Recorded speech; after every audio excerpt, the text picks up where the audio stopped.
El proyecto Monitoreo Social del PAFEC de la Facultad de Agronomía de la Universidad de San Carlos de Guatemala le invita al debate nacional virtual participativo sobre los resultados del monitoreo social de la política de desarrollo integral, la política de la seguridad alimentaria y nutricional, el programa de agricultura familiar para el fortalecimiento de la economía campesina y la estrategia nacional para la prevención de la desnutrición crónica en Guatemala. Las exposiciones virtuales estarán a cargo de expertos nacionales y de organismos internacionales. La transmisión de 8 eventos virtuales se hará entre el 30 de abril y el 11 de junio de 2021. Todos en horarios de 9 de la mañana a través de Zoom, enlazando con los portales digitales de los centros universitarios, la radio y la televisión de la USAC y de OSANDRI. También podrán escucharse la transmisión de los eventos a través de la frecuencia 1460 AM de la Federación Guatemalteca de Escuelas Radiofónicas. Para más información en Facebook, @MSPAFECUSAC. Te esperamos con el apoyo de Unión Europea, Universidad 921 FM y TV USAC.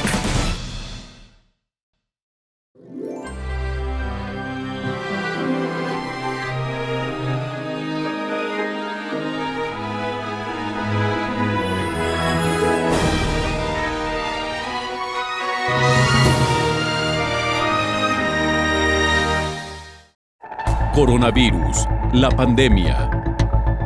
¿Cuáles son los síntomas? ¿Cómo se transmite? ¿Qué puedo hacer para protegerme y prevenir la propagación de la enfermedad? Nuevo padecimiento que ha encendido las alarmas de los sistemas de salud. Coronavirus, la pandemia. ¿Qué tal? ¿Cómo le va? Bienvenido a este programa especial de Coronavirus, la pandemia. Le recordamos que este programa es una producción de la Universidad de Guadalajara que se transmite desde el foro de Canal 44, La Señal de Todos, y que llega a México y América Latina a través de la señal de las televisoras públicas que se suman a esta emisión. Saludamos con gusto también a nuestra audiencia en Radio Universidad de Guadalajara y les invitamos para que se queden con nosotros a lo largo de la siguiente hora.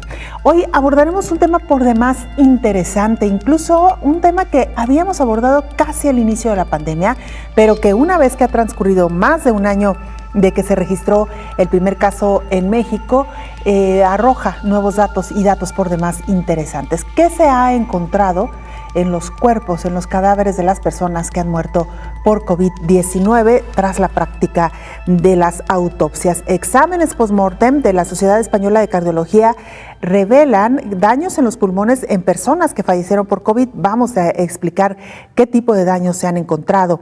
Conforme se analiza más la enfermedad de COVID-19, la Organización Mundial de la Salud modifica algunas guías, prevención y control de infecciones para la gestión segura de cadáveres por coronavirus. Recordará usted que este fue también otro de los grandes temas al inicio de la pandemia, cómo manejar los cadáveres de las personas que habían muerto por COVID. Ahora ya las familias pueden dar el último adiós a sus seres queridos, sin embargo las medidas por COVID-19 deben mantenerse. De esto también estaremos hablando. En México a la fecha se han vacunado a poco más de 23 millones de personas y se pone de plazo octubre para vacunar a todos. Ayer el subsecretario de Salud en México, Hugo López-Gatell, hablaba de la inmunidad de rebaño. Esta podría alcanzarse, según dijo, para el mes de agosto. Sin duda alguna, una visión bastante optimista. Veremos finalmente si se cumple. Vamos pues a la pieza que nos ha preparado nuestra compañera Rocío López Fonseca para ponernos en contexto sobre el tema que hoy nos ocupa.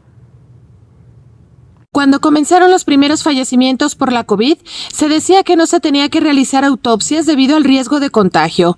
Incluso en algunos países los cuerpos eran sacados en cajas de cartón directo a cremar. Sin embargo, la Organización Mundial de la Salud, desde el principio, emitió varias recomendaciones para el manejo de los cuerpos, para reducir el posible contagio. Entre las recomendaciones de la organización está el realizar la autopsia en una sala con ventilación adecuada, limitar el personal que participa en ella y portar equipo especializado. México también realizó su propia guía para el manejo de cadáveres, en donde explica que el estudio post-mortem deberá practicarse solo en caso de que sea estrictamente necesario, considerando el mínimo de personal y solo si se puede garantizar que se realice en un ambiente seguro, cumpliendo las recomendaciones de bioseguridad y uso adecuado del equipo de protección personal. Este documento, elaborado por la Secretaría de Salud Federal, señala que en el caso de una necropsia médico-legal, se realizará el traslado del cadáver al servicio médico forense para lo conducente. También recomienda que se realice en una habitación ventilada, evitar salpicaduras al manejar los órganos, sobre todo del tejido pulmonar y los intestinos, además de desinfectar con agua, jabón y cloro las superficies que se utilizaron.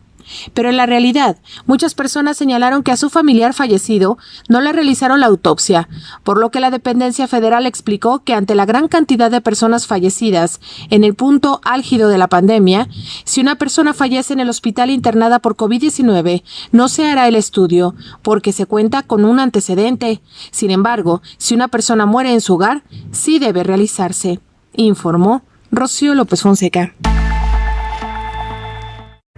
Vamos a Ginebra, Suiza, sede de la Organización Mundial de la Salud. Nuestra compañera Verónica López, corresponsal de la agencia AF, nos presenta el más reciente informe, el corte que ha presentado la Organización Mundial de la Salud. Adelante, Verónica, te escuchamos. Hola, ¿qué tal? Buenos días, Belén, y buenos días a todo el auditorio de Canal 44. El coronavirus avanza por todo el planeta, sumando más de 3,4 millones de fallecidos y más de 164,3 millones de personas infectadas. Por regiones, América supera los 65 millones de casos y alrededor de 1,6 millones de muertes. La mejoría en los indicadores y el avance del plan de vacunación ha llevado a algunos países como Estados Unidos, Chile y Ecuador a levantar restricciones. Europa es otro de los focos principales de la pandemia, con cerca de 54 millones de contagios y más de 1,1 millones de fallecimientos.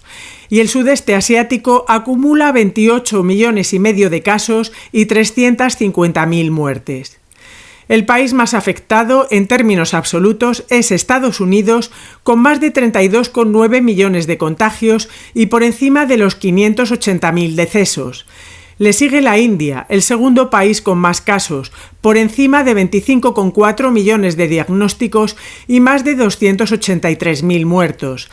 Y a continuación está Brasil, que rebasa los 15,7 millones de infecciones y alcanza los 439.000 fallecimientos. Pese al descenso en el número de casos en las últimas 2 semanas, la Organización Mundial de la Salud alerta de que la pandemia está lejos del final.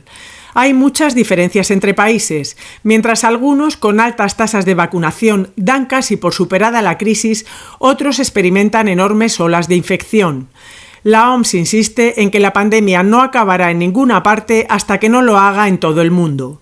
La clave está en las vacunas. Por ello, más de 60 países, en su mayoría naciones en desarrollo, han exigido una rápida negociación para la suspensión de las patentes. Lo han hecho a través de un comunicado conjunto que incluye a India y Sudáfrica, los precursores de la campaña, pero también a otros estados asiáticos y africanos, además de Bolivia y Venezuela. En el texto presentado ante la Organización Mundial del Comercio se da también la bienvenida al apoyo expresado recientemente por Estados Unidos. Reportó desde Europa Verónica López para el programa Coronavirus, la pandemia. Muchas gracias, Verónica, por este informe, la actualización respecto a la pandemia de COVID-19 en el mundo por parte de la Organización Mundial de la Salud. Regresamos a México, donde las autoridades han dicho que para octubre habrá de vacunarse ya a todos los habitantes de este país. Se habla también de la inmunidad de rebaño que podría alcanzarse en agosto. Hasta ahora se han aplicado 23.3 millones de vacunas contra la COVID-19 en México. Ya suman 10.6 millones de personas con el esquema completo. Esta semana llegaría el lote más grande de dosis registrado hasta ahora con 5.1 millones, reportó la autoridad federal. A finales de este mes, todas las maestras y maestros de escuelas públicas y privadas estarían protegidos con la vacuna. Además, ya inició la inmunización en el grupo de 50 a 59 años y terminaría a finales de junio. De manera paralela, comenzó la vacunación para embarazadas. El siguiente grupo en la lista de prioridad es el de personas entre 40 y 49 años de edad. Todo está planeado para que termine la vacunación en octubre, informó el presidente de la República, Andrés Manuel López Obrador. Por eso, les decía, se están conformando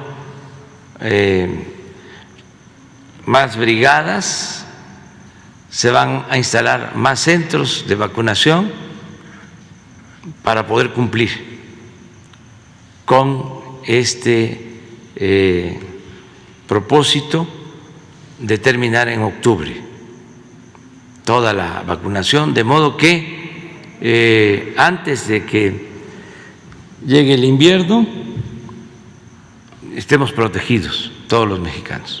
La Secretaría de Salud reportó que la curva de contagios muestra una disminución de casos durante 17 semanas consecutivas, informó Elizabeth Ortiz. Mientras tanto, en Taiwán se blindan contra COVID-19 tras sumar más de 700 casos en 3 días. Taiwán prohíbe la entrada a la isla de extranjeros sin permiso de residencia y cierra las escuelas como parte de la situación de alarma para frenar el avance de un brote que ha dejado más de 700 casos en los últimos 3 días. Los contagios en la isla, que había sido hasta el momento un ejemplo de la lucha contra la COVID, se han disparado, lo que ha dejado imágenes como estas en los supermercados abarrotados de gente y con los estantes vacíos. En total, 727 casos en apenas 3 días han hecho saltar las alarmas en Taiwán, que el año pasado logró mantener la COVID a raya sin recurrir a confinamientos masivos. Como parte de los esfuerzos, las autoridades anunciaron el veto durante un mes a la llegada a la isla de extranjeros que no tengan permiso de residencia y suspendieron igualmente el tránsito de pasajeros hasta el 18 de junio. También se cierran guarderías y escuelas de primaria y de secundaria en Taipei y en la vecina Nueva Taipei, las zonas más afectadas, para intentar controlar este rebrote. Desde el comienzo de la pandemia, Taiwán suma 2.017 casos de COVID y ha registrado 12 fallecimientos. En India, la situación no cede, la pandemia continúa avanzando con varios millones ya de contagios. El impacto de la devastadora segunda ola de la pandemia en la India golpea gravemente a los sanitarios, afectados por una presión física y mental en hospitales desbordados, a lo que se suma la muerte por coronavirus de algunos de ellos. Este martes la India superó los 25 millones de casos de coronavirus desde el inicio de la pandemia, a pesar del declive de los contagios experimentados en los últimos días, la misma jornada en que registró un nuevo récord de 4.329 fallecidos. En total, más de 280.000 personas han muerto en el país asiático por la COVID-19. La falta de oxígeno ha llevado al gobierno indio a acelerar la producción local y solicitar incluso ayuda internacional. Pero mientras los centros y su personal lidian con la escasez de materiales y el colapso hospitalario, varios síntomas van debilitando de manera silenciosa a los sanitarios. Ante esta situación, la bautizada como la mayor campaña de vacunación del mundo es vista aún como la principal salida a esta crisis sanitaria. El número de inoculaciones asciende ya a 184 millones, aunque el ritmo continúa siendo menor del esperado, y poco más del 3% de la población ha recibido las 2 dosis de la vacuna contra la COVID-19. Así la situación en India, lamentablemente. Mientras tanto, Estados Unidos comenzará a compartir vacunas contra COVID-19 de al menos 4 farmacéuticas. El presidente estadounidense Joe Biden adelantó que Estados Unidos compartirá con el mundo 20 millones de vacunas adicionales contra la COVID-19 en las próximas 6 semanas, pues la demanda interna está disminuyendo y la disparidad en la distribución global se ha vuelto más evidente. Las dosis que serán compartidas son de las farmacéuticas Pfizer, Moderna o Johnson & Johnson. Esta es la primera vez que dosis de vacunas controladas por Estados Unidos y aprobadas para su uso a nivel nacional serán compartidas con el extranjero. Esto incrementará a 80 millones el compromiso de Washington de compartir vacunas con el mundo. Sin embargo, el gobierno de Biden no ha informado cómo se compartirán las vacunas ni qué naciones las van a recibir. Esto se suma al compromiso previo del gobierno de Biden de compartir unas 60 millones de dosis de la vacuna de AstraZeneca, que aún no está autorizada para su uso en territorio estadounidense. Las dosis de AstraZeneca podrán ser enviadas al extranjero una vez que la FDA las inspeccione y lo autorice. Hasta el momento, Estados Unidos ha compartido alrededor de 4,5 millones de dosis de la vacuna de AstraZeneca con Canadá y México, y se han comenzado a exportar dosis adicionales de la vacuna Pfizer, producida en Estados Unidos, luego que esa compañía ya cumplió con sus obligaciones iniciales ante el gobierno federal, informó Rocío López Fonseca. Hacemos nuestra primera pausa. Usted no se vaya, regresamos con mucha más información.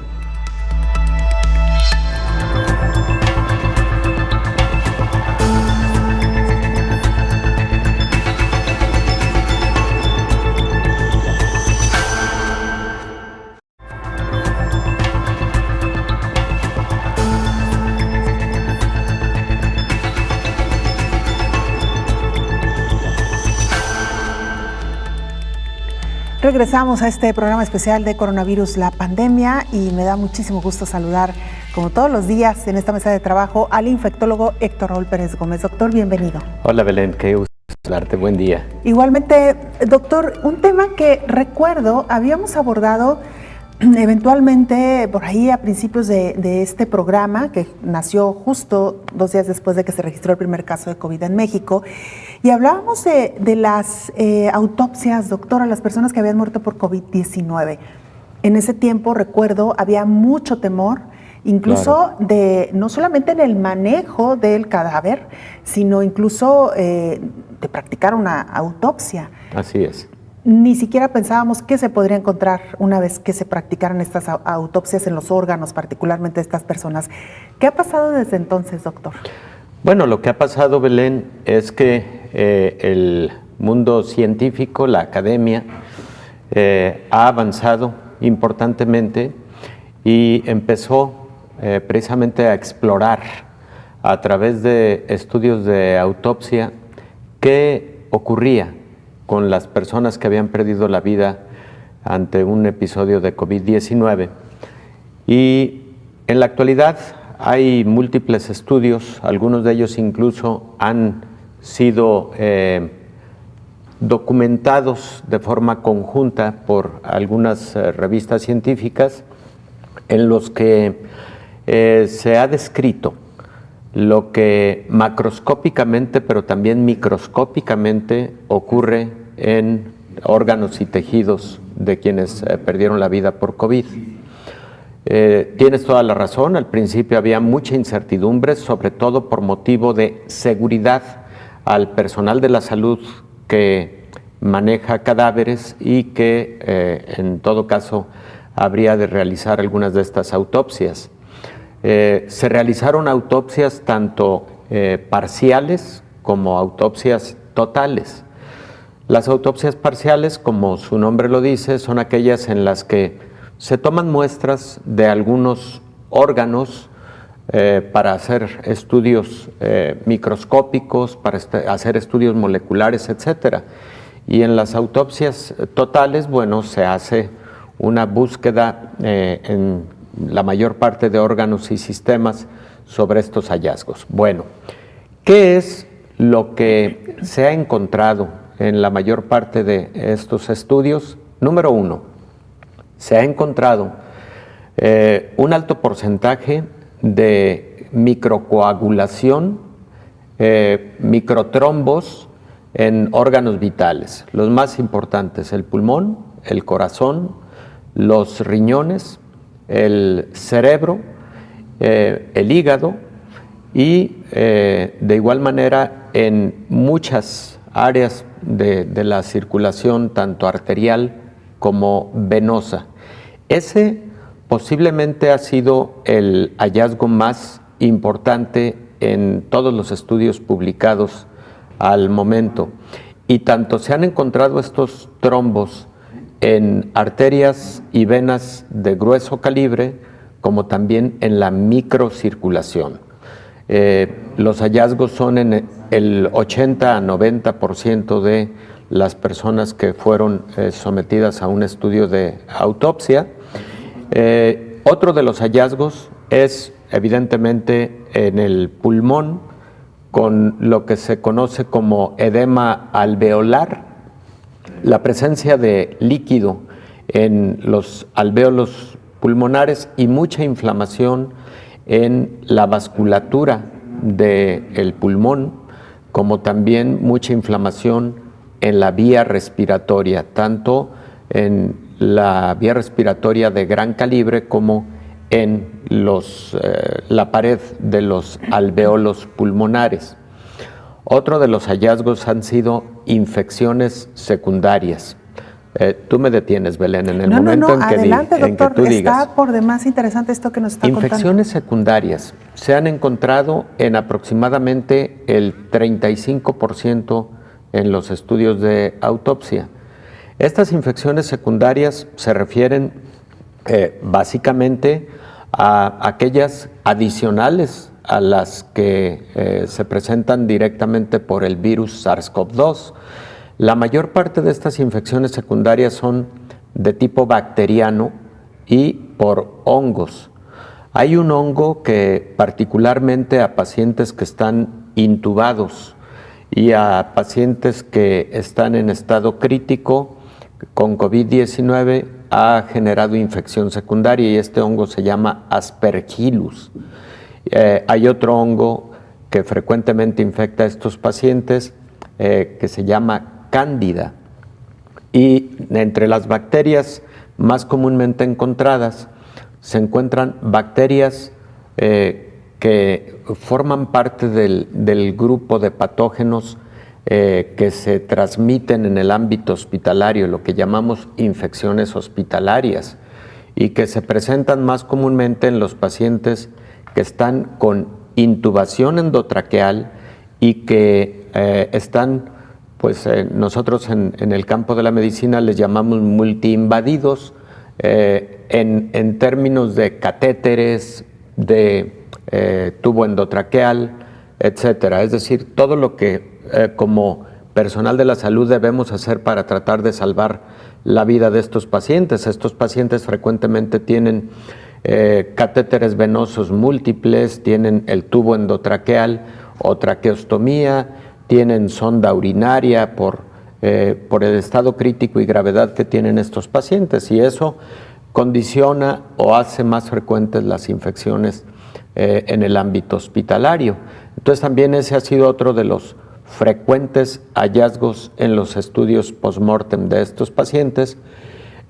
Y finalmente, otro de los hallazgos muy comunes, sobre todo en riñones, es lo que se conoce como una glomerulonefritis. Es una inflamación en los glomérulos, que son la parte funcional del riñón, causada por la propia respuesta inmune de los pacientes. Entonces, los pacientes con COVID-19 fallecen porque tienen fallas multiorgánicas, en donde ocurre una inflamación muy severa de todos los órganos y sistemas, ocurre microtrombosis en la mayor parte de órganos y sistemas, porque pueden ocurrir también infecciones asociadas que pueden llevar a estado de choque severo, choque séptico,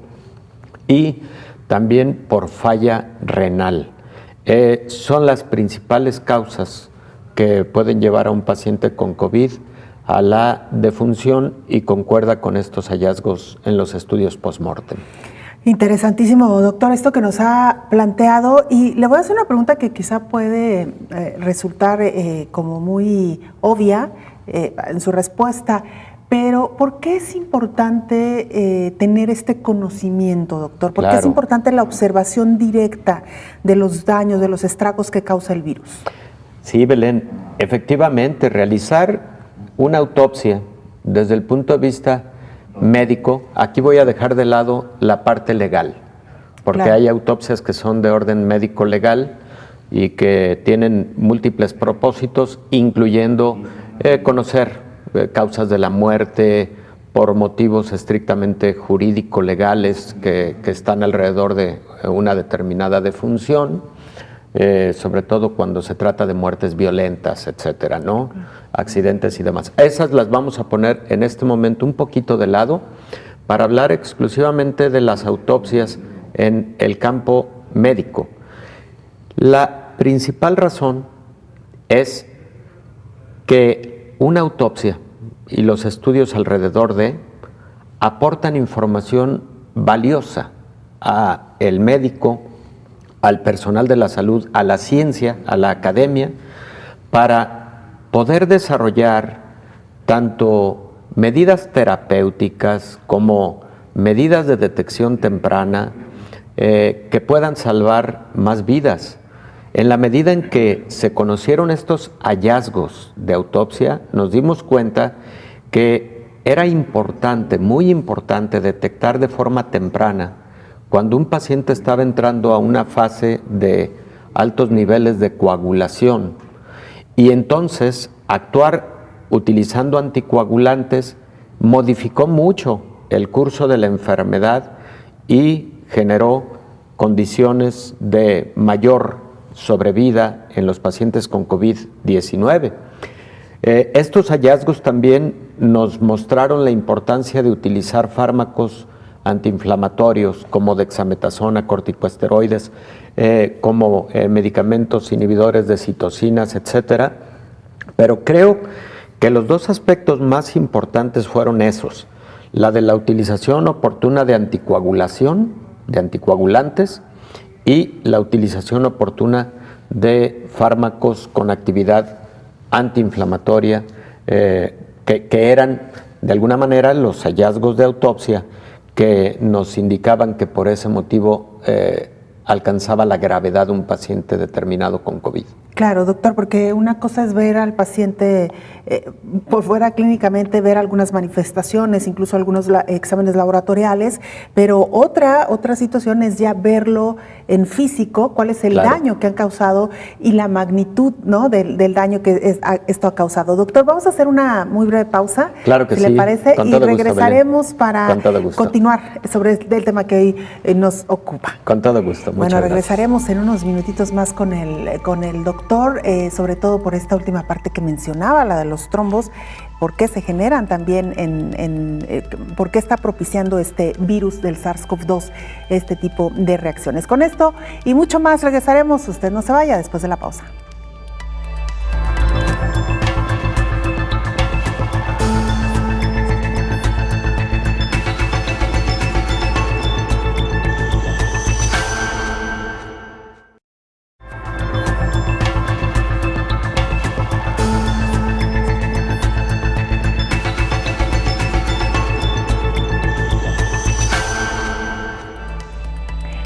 @Canal 44 TV, nuestra cuenta institucional en Twitter y Facebook.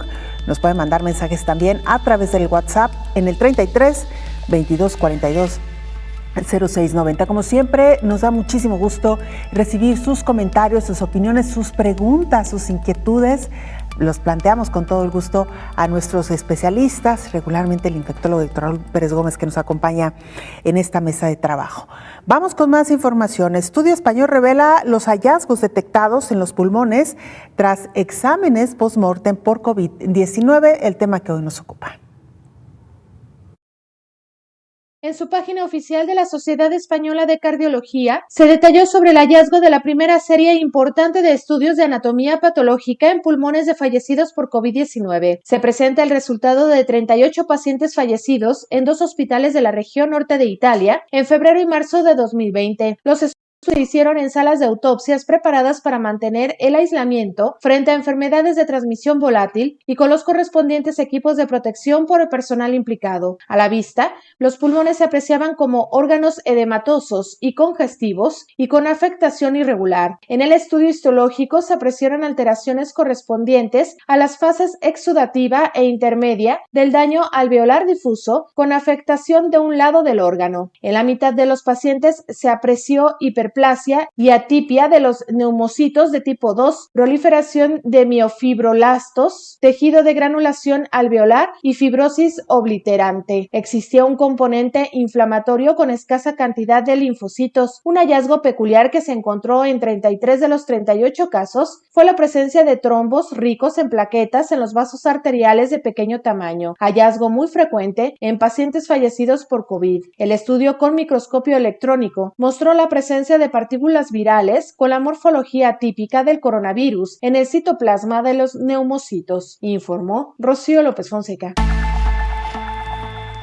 Seguimos pendientes de lo que ocurre en India. Ya le presentábamos un balance general de los casos que se siguen registrando en este país y lamentablemente durante esta segunda ola de COVID-19 han muerto muchos más profesionales de la salud. En solo 14 días, India pasó de 20 millones a 25 millones de infecciones por COVID, de acuerdo con indicadores de la Universidad Johns Hopkins. El 4 de mayo, la cifra acumulada de personas fallecidas a causa de esta enfermedad sumaba 222.408. Ahora la cifra asciende a 278.719 defunciones. Por un lado, la cifra diaria de contagios va en descenso. Sin embargo, las defunciones registraron un récord de 4.329 muertes. El último reporte indica que se sumaron 263.533 casos nuevos de COVID, frente a los récords alcanzados que superaron los 400.000 casos en días pasados, de acuerdo con el Ministerio de Salud. El dolor en las familias se extiende al sector salud. La Asociación Médica de la India reportó que en esta segunda ola de contagios han fallecido al menos 269 médicos. Durante la primera ola de la epidemia se reportó la muerte de al menos 756 médicos, muchos de los cuales pertenecen al grupo de edad más joven, así que ahora serían 1.025 pérdidas, informó Elizabeth Ortiz. El ensayo Convivax, puesto en marcha por el Instituto de Salud Carlos III para comprobar la evidencia de combinar vacunas, arroja que una segunda dosis del suero de Pfizer a los que ya han recibido un primer pinchazo, una primera aplicación de AstraZeneca, es segura y además produce una respuesta altamente inmune. Esta es una de las grandes preguntas que nos han venido haciendo a lo largo de las últimas semanas, sobre todo cuando se ha intensificado la vacunación en varios países, sobre si es, si no hay ningún riesgo al aplicarse vacunas diferentes durante la primera y la segunda dosis. De acuerdo con este ensayo que presenta el Instituto de Salud Carlos III, no solamente no hay riesgo, sino que además se puede conseguir una eficiencia altamente inmune. Los resultados preliminares del estudio, el cual se pusieron en marcha el pasado 19 de abril, con la participación de 678 voluntarios de entre 18 y 60 años que habían recibido una primera dosis de AstraZeneca. Jesús Antonio Frías, coordinador de la Red de Investigación Clínica del Instituto de Salud Carlos III y jefe de Servicio de Farmacología Clínica del Hospital La Paz, mencionó que la administración de una dosis de refuerzo es altamente inmunogénica y segura, y las reacciones adversas son similares en las que se tenía una pauta de administración única de otras vacunas y en ningún caso eran graves. Indica que combinar las vacunas potencia mucho la respuesta del sistema inmunitario. Los anticuerpos IgG se multiplicaron hasta por 150 en los que recibieron una segunda dosis de Pfizer frente a aquellos que se quedaron con una sola de AstraZeneca. Mientras los anticuerpos neutralizantes lo hicieron por un 7%, un incremento incluso superior al descrito con otras pautas homólogas de vacunación. Es lo que ha dicho entonces este estudio, de acuerdo a una de las preguntas que con mayor frecuencia se realizan. Y hablando de vacunas, luego de un proceso muy intenso de vacunación en Estados Unidos, finalmente comienzan a verse algunos resultados. De acuerdo a las estadísticas presentadas, los casos de COVID descienden por primera vez en los 50 estados de la Unión Americana. El presidente de Estados Unidos, Joe Biden, anunció este lunes que por primera vez durante la pandemia han caído los casos de COVID-19 en los 50 estados del país y subrayó que el 60% de la población adulta ha recibido ya al menos una dosis de la vacuna contra esta enfermedad. El progreso es innegable, pero no hemos acabado, advirtió el mandatario, quien, no obstante, hizo un nuevo llamamiento a la población del país para que se vacune. Advirtió asimismo de que en los estados en los que la vacunación es más baja o más lenta, se corre el riesgo de que los buenos datos ahora registrados vuelvan a empeorar. Vacunándose o usando mascarilla, pese a que ya no es obligatoria para los inoculados, Biden pidió el esfuerzo de todos para lograr el objetivo de llegar al 70% de los adultos con al menos una dosis antes de la celebración del 4 de julio, Día de la Independencia del país. Por otro lado, el presidente estadounidense habló del anuncio hecho por la Casa Blanca de donar, junto con los 60 millones de vacunas de AstraZeneca que Estados Unidos no utiliza, otros 20 millones de dosis de las que sí ha utilizado este país, Pfizer, Moderna y Janssen. Será la mayor donación de un país, 5 veces mayor que la de cualquier otro, y Estados Unidos seguirá contando con vacunas suficientes para inocular a sus ciudadanos. Los centros de atención médica deben garantizar la adopción de medidas de seguridad a quienes realizan autopsias por COVID-19. La Organización Mundial de la Salud realizó desde el año pasado unas guías provisionales sobre la prevención y control de infecciones para la gestión segura de cadáveres en el contexto de la COVID-19, que va cambiando conforme se sabe más sobre la enfermedad. El documento de la OMS resalta que las autopsias no están prohibidas. Especifica que la persona, si fallece de COVID-19, puede infectar a otras personas. Los pulmones y otros órganos aún pueden contener virus vivos.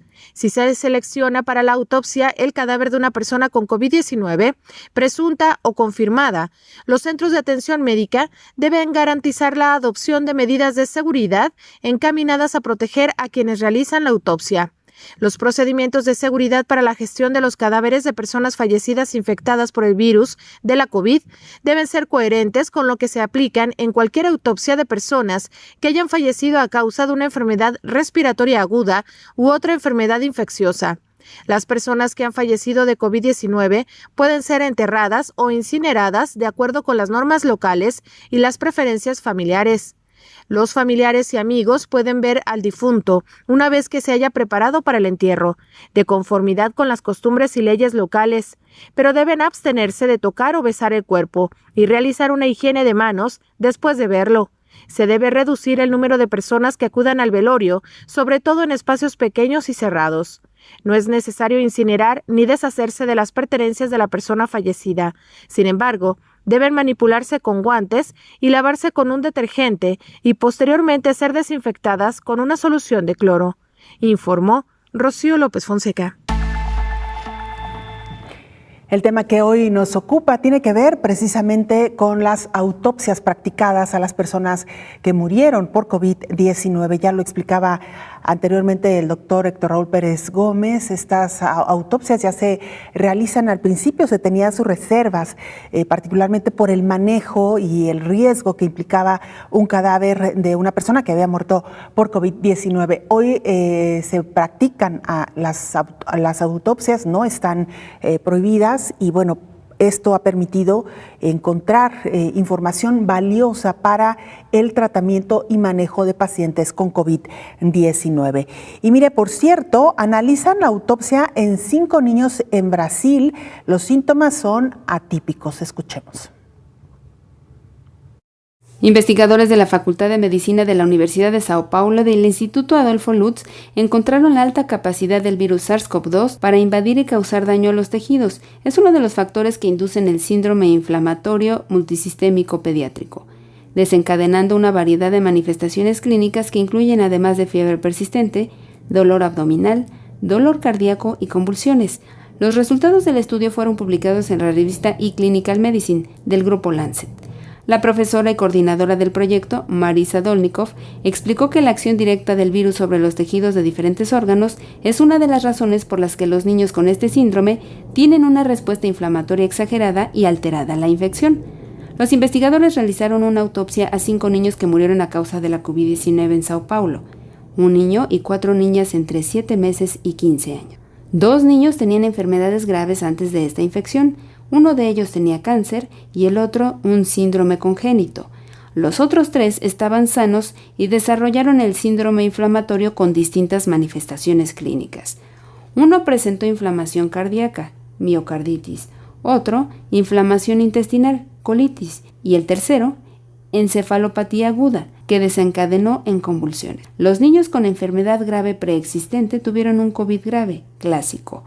Las autopsias se realizaron mediante un método mínimamente invasivo, en el que se recolectan muestras del tejido de todos los órganos mediante punción, guiadas por imágenes generadas por un ultrasonido portátil, informó Elizabeth Ortiz.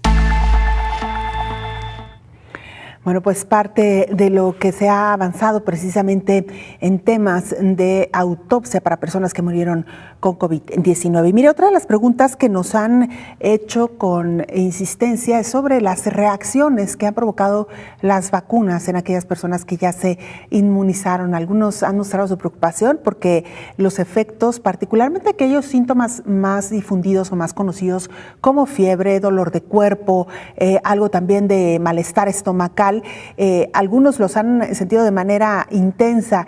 Hay que señalar que de acuerdo a lo que han descrito los médicos, estas reacciones son totalmente normales. Incluso hay varios artículos en los que se menciona que esta es el nivel, el grado de reacción de nuestro cuerpo, particularmente pues del sistema inmunitario frente a un agente extraño que finalmente es lo que ingresa a nuestro cuerpo a través de estas vacunas. Hay que insistir sobre algo que aquí nos han planteado los expertos. Una vacuna no puede producir la enfermedad de COVID-19, pero sí generar reacción ante la presencia de un cuerpo extraño que entra a través de la vacuna. Vamos a hacer una pausa muy breve, regresamos con más.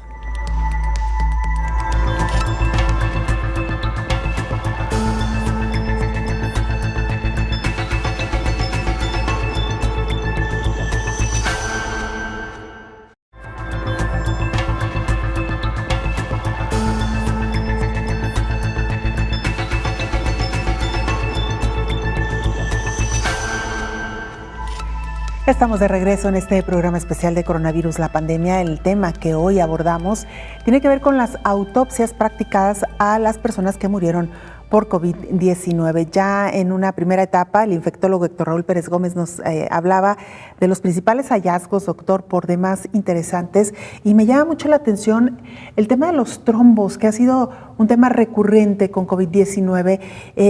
Doctor, ¿qué es lo que genera el que las personas presenten, digamos, esta reacción? Belén, cuando el virus entra al organismo, ese virus se une a células del árbol respiratorio, pero también a muchas otras células en el tracto gastrointestinal, en el sistema nervioso central, etcétera. Células que se encuentran en el endotelio vascular. ¿Qué es el endotelio vascular? Es la capa más interna de los vasos sanguíneos, para decirlo de una forma sencilla. Esas células tienen un receptor del que hemos hablado muchas veces aquí. Es como la puerta de entrada al virus. Ese receptor puerta de entrada se conoce como enzima convertidora de angiotensina tipo 2. El virus llega y a través de la proteína más superficial, conocida como espícula o espicular, se une a ese receptor, a esa puerta de entrada, entra el virus a la célula y empieza a generar una serie de cambios en el interior de la célula para poder tener su propia reproducción. El virus toma la maquinaria de la célula para reproducirse de manera continua. Una vez que esto ha ocurrido, el sistema inmune empieza a responder, pero ese sistema inmune genera la liberación de una serie de proteínas inflamatorias que se liberan habitualmente de unas células llamadas macrófagos. Y esas proteínas inflamatorias, como su nombre lo dice, empiezan a inflamar a los vasos sanguíneos. Al inflamarse los vasos sanguíneos, se libera otra pequeña molécula conocida como factor activador plaquetario.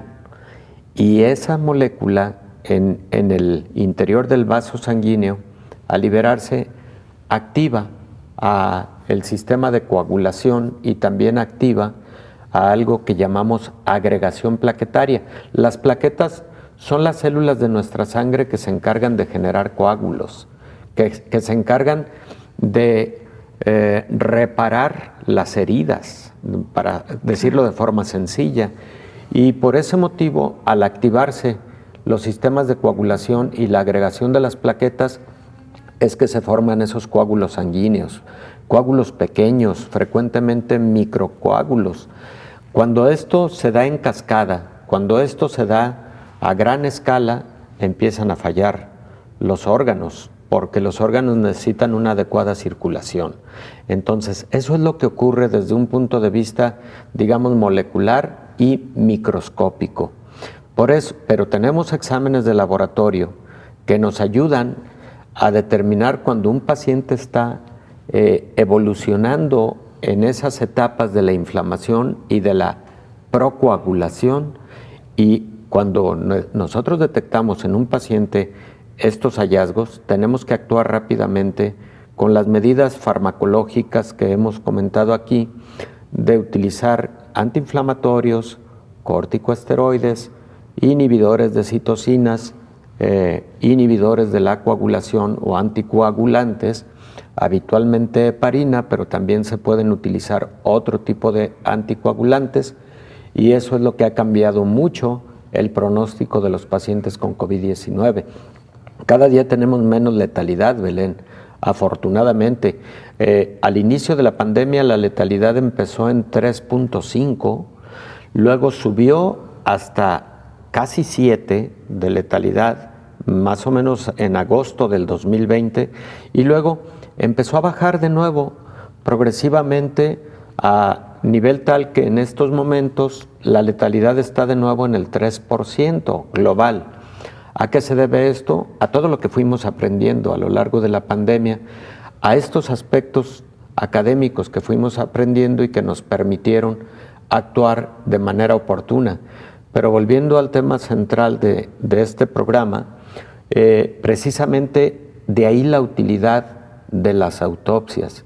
Autopsias que al principio se realizaron pocas, por lo que bien señalabas, respecto de la incertidumbre, de la seguridad que tenía el propio personal para poder realizar el estudio post-mortem, por el riesgo que implicaba también de la transmisión de la enfermedad, que poco a poco, con las medidas sanitarias y con los protocolos de protección, fueron llevando a que se realizaran cada vez más estudios post-mortem, y ahora, insisto, tenemos publicaciones, por ejemplo, hay una publicación relativamente reciente con alrededor de 370 casos de autopsia en pacientes con COVID-19, que prácticamente los hallazgos que hemos aquí comentado son los que fueron identificados a través de estos estudios. Doctor, usted ya lo ha dicho, pero quisiera reiterar la pregunta porque nos lo han estado preguntando.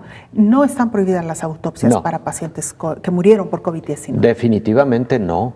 Incluso el mundo de la medicina, el mundo de la academia, de la ciencia,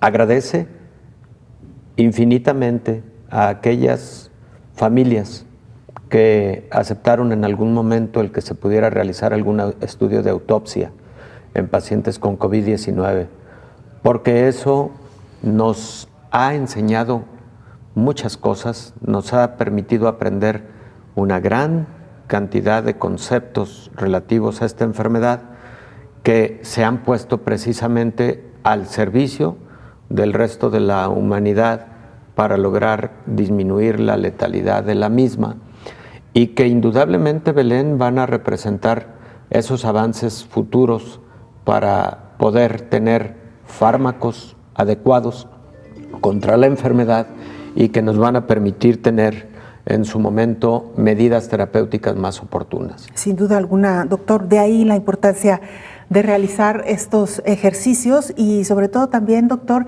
que el panorama es distinto de lo como iniciamos, lo hemos explicado ya amplia y claramente en el caso de las autopsias, pero recuerdo también en el caso de los pacientes, que era una, digamos, de las partes más trágicas de esta historia, pacientes que morían solos en las áreas de terapia intensiva. Hoy hay posibilidades, se empieza ya a explorar esa posibilidad de que se les permita a los familiares despedirse de sus pacientes otra vez con todas las medidas de seguridad, pero ya estos aspectos trágicos que tanto nos dolían, doctor, parece que también poco a poco pudieran subsanarse. Sí, y así ha sido, Belén. Ahora es mucho más común el escenario en donde sí existe una despedida incluso en ocasiones algunas horas antes de que lamentablemente una persona pierda la vida, cuando se visualiza ya un pronóstico muy sombrío, se dan esas oportunidades con las medidas de protección adecuadas para tal propósito, y eso pues evidentemente al inicio de la pandemia era impensable, y recordamos esos escenarios tan dolorosos en donde no ocurrieron esas despedidas y generaron mucha mayor dificultad para cerrar ese ciclo con tanto impacto psicológico de perder a un ser querido sin estar en la cercanía que en esos momentos es necesaria para quien parte y para quienes se quedan sufriendo esa partida. Claro, doctor, y un tema que digamos es colateral o forma parte un poco también de lo que hoy estamos hablando, porque estamos hablando de muerte, estamos hablando de autopsias, pero esta parte de poder despedirse ya, esta posibilidad que hoy por hoy existe, y también, doctor, en el manejo de los cadáveres. Anteriormente veíamos cómo salían de manera inmediata hacia los hornos crematorios, se prohibieron, como nuestra audiencia recordará, los funerales. Exacto. Y hoy también poco a poco parece ser que estas medidas, si no se han relajado, por lo menos ya hay más posibilidades de manejar con más calma los cadáveres. Efectivamente, Belén, y también hay posibilidades ya de que exista esa despedida con los seres más cercanos, con medidas muy bien cuidadas, con medidas de protección perfectamente protocolizadas para evitar riesgos, pero también para que ocurra un cierre, una despedida, pues que sane un poco la herida por la partida del ser querido. Que dicho sea de paso, doctor, algo que también ha cambiado este escenario es el hecho de que cada vez más personas están vacunadas.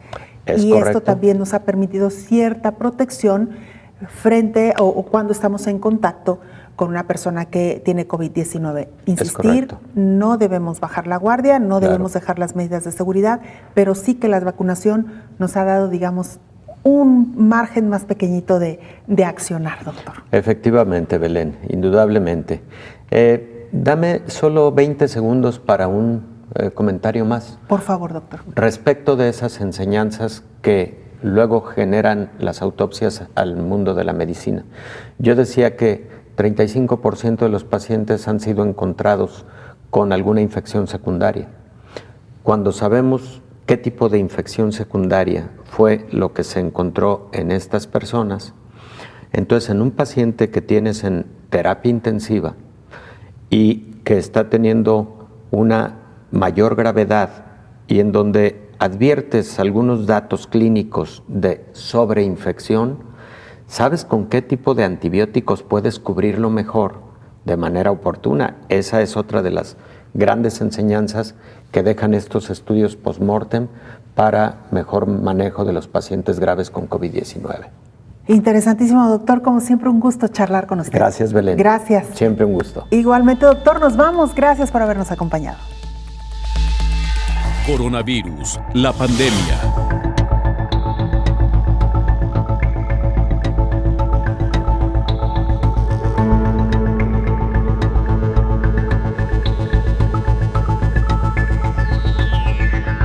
Coronavirus, la pandemia.